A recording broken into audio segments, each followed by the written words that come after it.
This is not a tourist destination. Far from it, it's a place for alien hunters or those ufologists. But it's something that attracts interest, maybe for tourists and visitors alike. Why not? Just a simple request from an alien like me.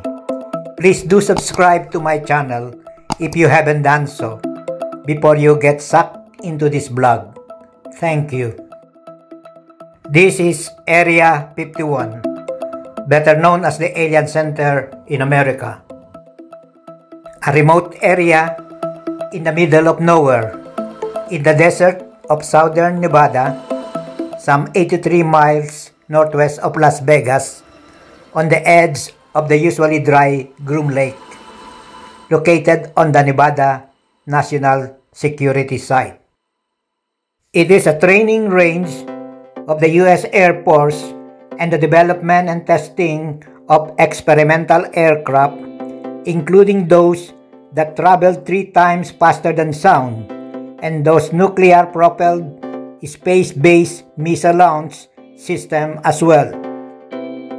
Due to the intense security of the site, Area 51 has been isolated from the public, guarded under heavy surveillance cameras and motion detectors everywhere. Guards in either pickup trucks or SUV vans are ready to execute deadly force when necessary for any intruders or trespassers who might disregard the extreme warning signs found in the area. Even the airspace above the base is off limits, so expect no drone flying above the base or it will be shut down.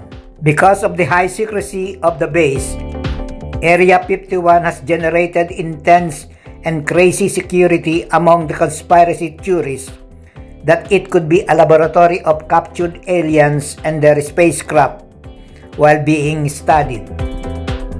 Some of the footage, a black triangle-shaped object can be seen lying inside. Although Area 51 has never been declared a secret base, all researches and occurrences inside the base are top secret, sensitive, compartmented information.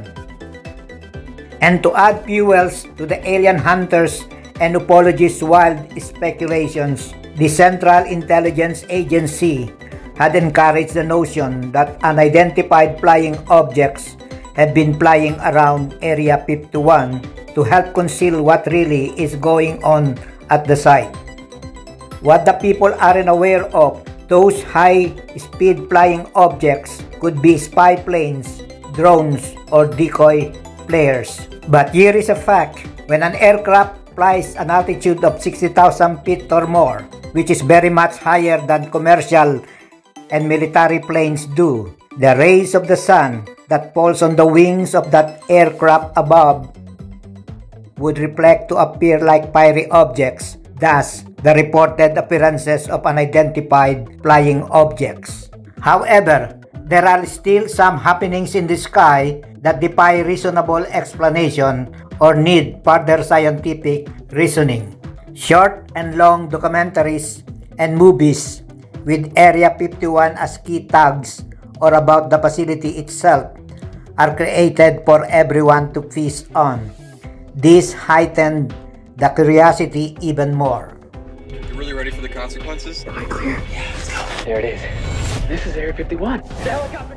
Upon its acquisition of the strip of wasteland in the southern portion of Nevada in 1955, that portion of dry land became known as Homey Airport under the supervision of Edwards Air Force Base.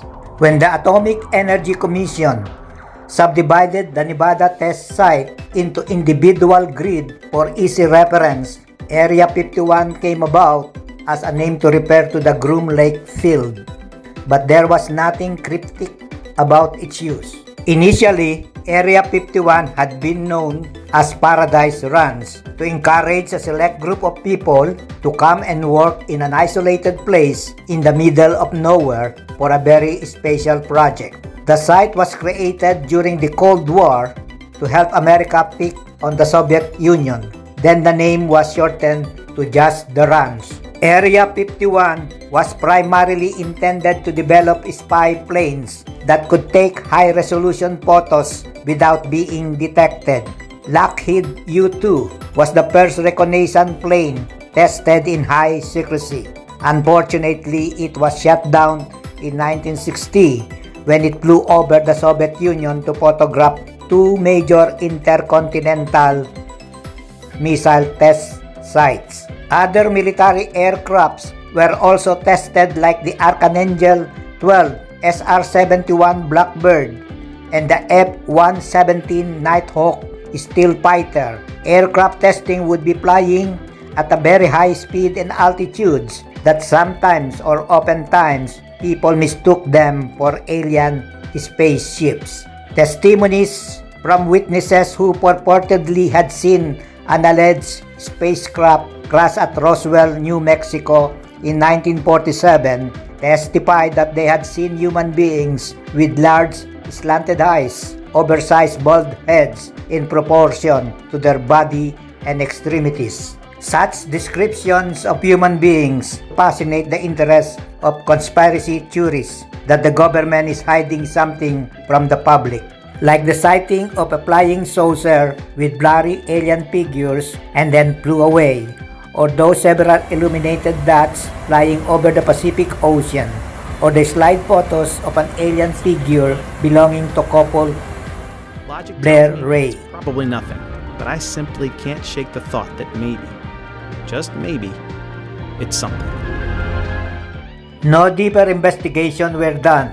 They were just allowed to fly high into the wild imagination of the people. The government maintained a posture of denials or refused to address them openly. Thus, some 2 million alien seekers decided to storm Area 51 in a Facebook posting. But the thought of deadly force to be used against them had reduced the number to only a few when the date came.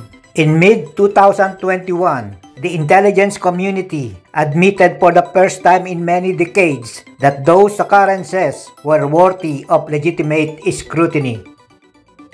An easily explainable pattern. And so I think that people still take seriously trying to investigate and figure out what that is. They said those unidentified aerial phenomena could either be from highly advanced technology flown by adversary like Russia and China, or even the United States, or could be evidence from extraterrestrial life themselves. Yet the report didn't admit anything with certainty. What the report emphasized though, they need more high-quality reporting to be able to draw firm conclusions about the nature and intent of those unidentified aerial phenomena.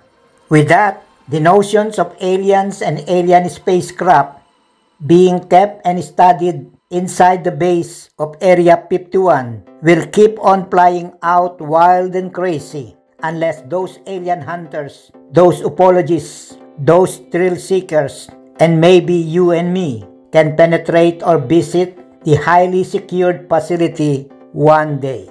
Meanwhile, what surely would welcome one in that inhospitable perimeter of Area 51 in the middle of nowhere are the abundance of sagebrush, Joshua trees, the other desert cacti, scattered everywhere under the scorching heat of the sun, as well as the blinding dust as the Nevada wind blows them out every now and then.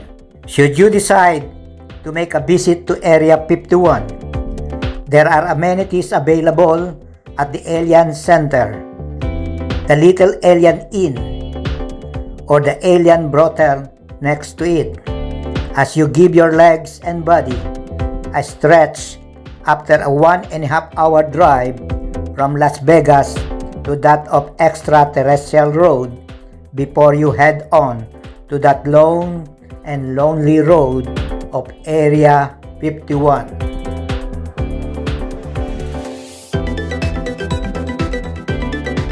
Area 51, the Alien Center. See for yourself.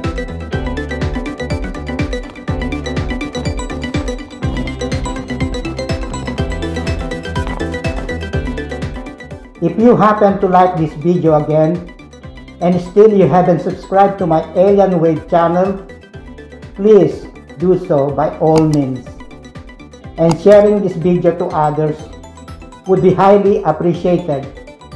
Thank you.